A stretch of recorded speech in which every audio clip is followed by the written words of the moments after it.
To the teaser and the ட்ரெய்லரும் தெரியுது. But அந்த டீசர் ட்ரெய்லர் அதை வந்து வேற லெவலுக்கு அப் நாட்ச் கொண்டு போனது அப்படின்னு பார்த்தீங்கன்னா திரைப்படத்தின் இசையமைப்பாளர் தான். அவருக்கு ஒரு டெஃபினெட்லி பெரிய கியூடோஸ் கொடுக்கணும். அந்த பாம்பு நீங்க பிச்சு போடுறீங்களா சார், பாம்பு கூட இவ்வளவு வாயில சவுண்ட் எஃபெக்ட் வருமா தெரியுது. இந்த பிளாக் பேந்தரோட என்ட்ரியில அங்க இருக்கு ஒரு sound effect. Every little minor detail அந்த மேஜிக் பத்தி சொல்லுங்க சார். ஃபர்ஸ்ட் ஆஃப் ஆல் இந்த மாதிரி ஒரு ஸ்கிரிப்ட் கிடைக்கும்போது எனக்கு பெரிய சேலஞ்சாக இருந்துச்சு. ஏன்னா நிறைய எக்ஸ்பெக்டேஷன்ஸ் இருக்குது. நம்ம நிறைய படம் பண்ணுறோம், ஒரு படம் கிட்டத்தட்ட பண்ணியிருக்கேன். ஒரு வாட்டியும் எக்ஸ்பெக்டேஷன் இருக்குது. ஸோ அவங்க வந்து ரொம்ப எதிர்பார்க்குறாங்க ஆடியன்ஸு. நம்ம கொஞ்சம் கம்மியாக கொடுத்தாலும் ஓபி அடிச்சிட்டாரு, இப்படி பண்ணிட்டாரு, அப்படி பண்ணிட்டாரு. ஸோ எக்ஸ்பெக்டேஷன் ஜாஸ்தி இருக்கும்போது நமக்கு அதுக்கான ஒரு விஷுவலாக ஒன்று இருந்தால் தானே நம்ம ஏதாவது ஒர்க் பண்ண முடியும். ஸோ இப்போ நான் வந்து வேலை செய்ய ரெடியாக இருக்கேன்.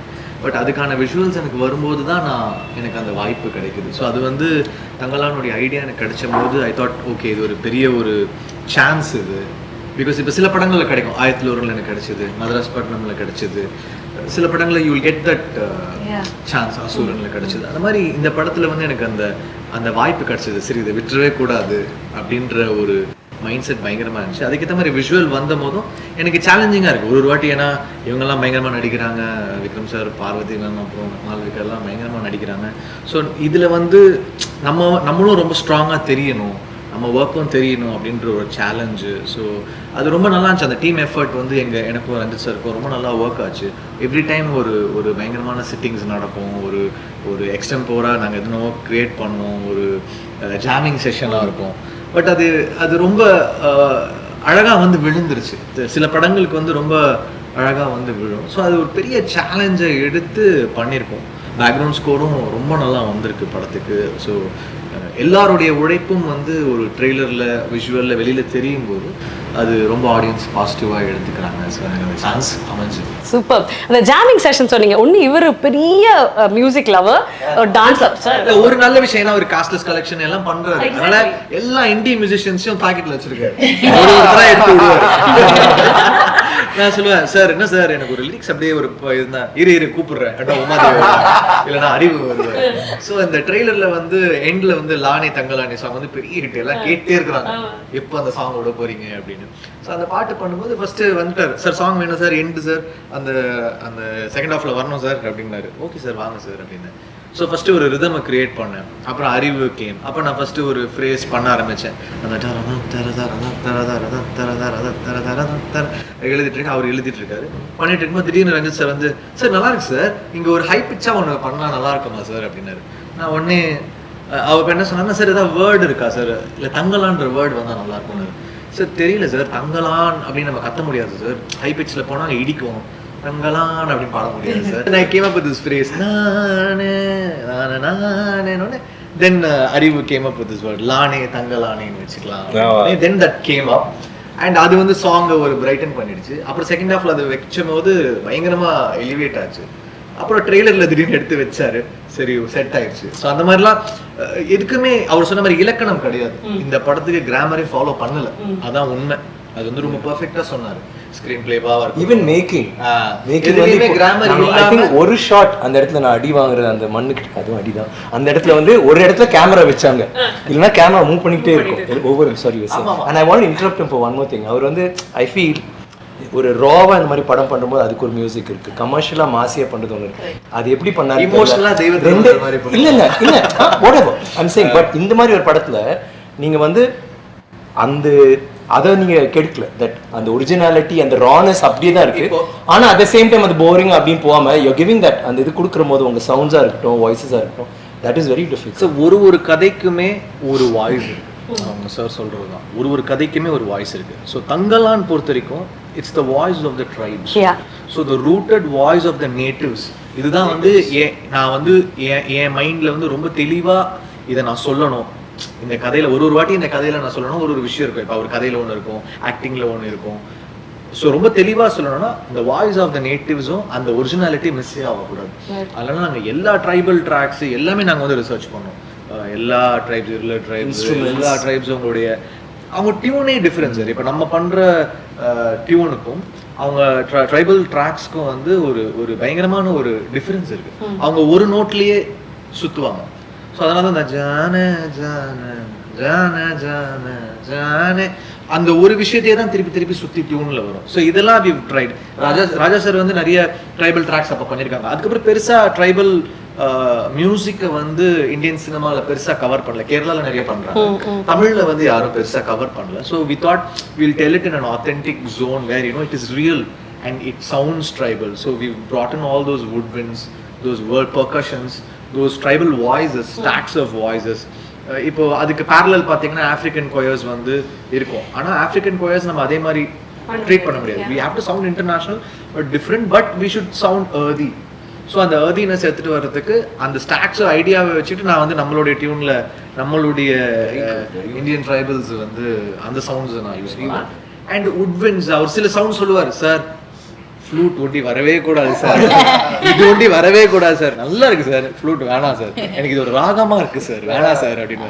அப்புறம் சரி என்னடா பண்ணலாம், சரி ரீட்ஸ் எடுத்துட்டு வருவோம்.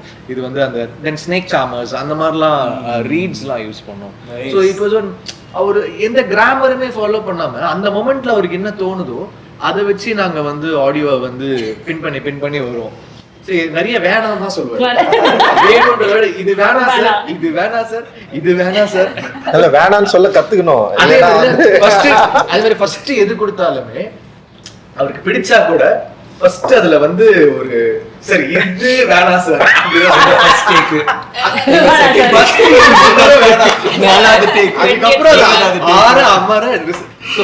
டீசர் மியூசிக் கொடுத்தோன்னே சார் இது வேணாம் சார் அப்படின்னு. பட் ஃபைனலா அதோடைய அவருடைய இன்டர்பிரிட்டேஷனோட சேர்த்து தான் ஒன்று வரும். அந்த முதல் இப்போ நேட்டிவா நம்ம ஃபர்ஸ்ட் கம்போஸ் பண்ற அந்த காம்போசிஷன் வந்து ரொம்ப ஸ்பெஷல். ஏன்னா நீங்க ஒரு விஷயத்துக்கு கதை சொல்றாங்க, முதல்ல வர எக்ஸ்பிரஷன், முதல்ல வர டியூன் வந்து ரொம்ப ரொம்ப ஸ்பெஷல். ஸோ அதை நான் விடக்கூடாதுன்னு நினைப்பேன். அவருடைய விஷயத்த சேர்த்து அப்படி ப்ரெசென்ட் பண்ணுவோம் ஒரு வாட்டியும். இந்த மாதிரி எனக்கு ஒரு எக்ஸ்பீரியன்ஸ் கிடைச்சு. நான் சந்தோஷ்க்கு அப்புறம் வந்து என் சந்தோஷ்க்கும் எனக்கும் வந்து பயங்கரமான ஒரு இது இருக்கும். நான் என்ன யோசிக்கிறேன்னா அவன் வந்து சவுண்டை கண்டுபிடிச்சிருவான். ஸோ அப்படிதான் வந்து இருந்தோம்னா இப்போ புதுசாக வந்து இப்போ ஜிவி வந்து முன்னாடியே வந்திருக்காரு, வெரி பாப்புலர் மியூசிஷியன்னு. ஸோ அவர்கிட்ட வந்து எப்படி ஒர்க் பண்ணுறதுன்னு எனக்கு ஒரு பயம் இருந்தது. சும்மா போயிட்டு ஒரு முறை மீட் பண்ணேன். இப்போ ஞால் சார் கிட்ட பேசிட்டு சார் நான் ஜிவி போகலாம் சார் அப்படின்னு நான் சொன்னேன். சூப்பருங்க, நல்லா ஒர்க் பண்ணுறதுக்கு ஈஸியாக இருப்பார் அப்படின்னு சொன்னார். சரி சார்கிட்டே நான் சொன்னேன், நான் அவருக்கும் வந்து ஜிவி போகலாம் கரெக்டாக இருக்கும்னு தான் சொன்னார். சரி நான் சும்மா போய் மீட் பண்ணோடனே வந்து அவர் என்னை வந்து என்ன சொல்கிறது, அந்த ரிசப்ஷன் பண்ண விதம் இருக்குல்ல பயங்கரமாக இருந்தது. என்னடா அது ஒரு ரொம்ப ஈஸியாக இருக்காரு அப்படின்னு தோணுச்சு. அப்புறம் மியூசிக்கில் வந்து ஏதாவது பிரச்சனை வந்திருப்பது எனக்கு எப்படின்னா வந்து இதுதான், நான் வந்து எனக்கு வேணான்னு சொல்கிறேன். இப்போ சந்தோஷம்னா அப்புறம்னா ஃபுல்லாக கம்போஸ் பண்ணி ஃபைனலாக கொடுப்பான். பார்த்துட்டு எனக்கு வேணான்னு சொல்கிறோம், டக்குன்னு வந்து ஓகே பரவாயில்ல அப்படி மாமே அப்படின்னு சொல்லிட்டு நான் எடுத்துருவோம். ஸோ அந்த கம்ஃபர்டபுள் இருந்ததா. சரி இங்கே இவரு என்ன யோசிப்பாரு அப்படின்னு சொன்னோடனே வந்து என்னன்னா எப்படின்னா இப்போ கடைசியா இந்த மினிக்கில் வந்து அவர் என்ன பண்ணாருன்னா ஃபுல்லா எல்லா அரேஞ்ச்மெண்ட்டும் முடிச்சுட்டு அனுப்புறாரு. அனுப்பிச்ச உடனே நான் சொல்றேன் சார் எனக்கு சில சவுண்ட்லாம் எனக்கு வந்து வேணாம் சார் அப்படின்னு சொன்னேன். அப்படியே சார் நீங்க ஸ்ட்ரெயிட்டா ஸ்டுடியோ போயிட்டு எது உங்களுக்கு வேணான்னு சொல்றீங்களோ அதெல்லாம் எடுத்துருங்க சார். இல்ல பண்ணிட்டேன். நான் என்னென்னவோ யோசிக்கிறேன், இங்க ஒரு ஆப்பிரிக்கன் வாய்ஸ் மாதிரி வரணும், இங்க இப்படி வரணும், இங்க உட்விட்ட போடுறா, இதை போடுறா, அதை போடுறா, நான் எல்லாம் டிசைன் பண்ணி எல்லாம் பண்ணிட்டேன். ஆனா எனக்கு லைட்டா தெரியுது ஒரு படி லேயர் ஜாஸ்தியா இருக்குன்னு எனக்கே தெரியுது. சரி நான் பார்த்தேன் எப்படின்னா லாஸ்ட்ல தூக்கிடுவாரு எல்லாம் வச்சுக்கோ, நம்ம எப்படியோ வந்து ஒண்ணு சொல்லுவாரு, அவரை வச்சு அதுல பாதி போயிடும், பாதி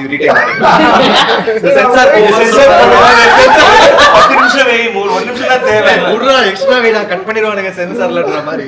அவர் வரும்போது சரி நான் சொன்னேன் சார் நீங்க போங்க சார், உங்களுக்கு என்னதான் வேணாமோ தூக்கிருக்கு சார் அப்படின்னு நினைச்சேன். அப்புறம் அவரு போய் நிறைய தூக்கினாரு. அதுக்கப்புறம் அவரு பண்ணிட்டு போனாங்க, ஒரு 2 வண்டி வச்சுட்டேன் நான். ஸோ அந்த அளவுக்கு கம்ஃபர்டபுள் அண்ட் வந்து வேணும் வேணாம் அந்த டிஸ்கஷன் வந்து பயங்கர ஹெல்த்தியாக இருந்தது. அண்ட் வந்து கம்போசிங்கில் வந்து இப்போ என்னோட தாட்ஸை வந்து ரொம்ப ஈஸியாக அவர்கிட்ட சொல்ல முடிஞ்சது, அதை கன்வே பண்ண முடிஞ்சது. அவரும் அதை வந்து ஈஸியாக அண்டர்ஸ்டாண்ட் பண்ணிக்கிட்டாரு. அந்த வந்து பயங்கரமாக டிஃப்ரென்ஸ் எதுவுமே இல்லை எங்களுக்குள்ள, டிஃப்ரெண்ட் தாட் ஆஃப் ஒப்பீனியன் அப்படி எதுவுமே இல்லாமல் இந்த கதையோட உலகத்துக்குள்ளே அவரால் ஈஸியாக வர முடிஞ்சது. என்னுடைய இப்போ எனக்கு என்னென்னா வேர்ட்ஸாக என்னால் சரியாக சொல்ல முடியாது. இப்போ நான் ஒரு வேர்ட் சொல்லுவேன், ஆனால் அதுக்குள்ளே ஒரு இன்னராக ஒரு எமோஷன் இருக்கும். அதை வந்து கண்டுபிடிக்கணும்னா அது ஒரு ரொம்ப கடுமையான ஒரு கெப்பாசிட்டி தான். ஸோ அது இவங்க எல்லாரும் நல்லா பண்ணிட்டாங்கன்னு வச்சுங்களேன்.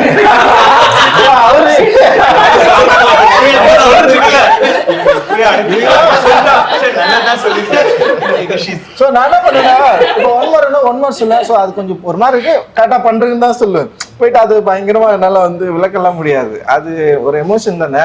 ஸோ அதை ஈஸியாக அண்டர்ஸ்டாண்ட் பண்ணிக்கிட்டு ஒரு அற்புதமான ஒரு நண்பரா ஜிவி மாறினாரு. அது என்னால் வந்து என்ஜாய் பண்ண முடிஞ்சது வெல் நாங்கள் ஒர்க் பண்ணுறப்பவே. அண்ட் ரொம்ப சந்தோஷம் சார் உங்க கூட ஒர்க் பண்ணது. Thank you sir. சோ பியூட்டிஃபுல்ல சார். எனக்கு ஒரு பெரிய டவுட் சார். ரொம்ப அழகான ஒரு பொண்ணை பார்த்து நீ இந்த படத்துல ஆன்டகனிஸ்ட்மா, இன்ஃபேக்ட் நீ வந்து ஒரு மித் மாதிரி தானே ஆர்த்தி அப்படின்ற ஒரு கேரக்டர் வந்து நீங்க சொன்ன மாதிரி அந்த ஹிஸ்டரி, ரியாலிட்டி அண்ட் மித்துக்கு நடுவில் இருக்கக்கூடிய மக்களுடைய ஒரு நம்பிக்கை. இவங்களும் கேட்குறாங்க அந்த ஒரு கேள்வியை ட்ரெய்லர்லயே. அப்போ இவங்க ஆர்த்தி பண்ணணும், நீங்க ஒரு முடிவு எடுத்துட்டீங்க. நீங்க ஆர்த்தி பண்ணணும், நீங்க எப்போ முடிவு எடுத்தீங்க? when did you decide?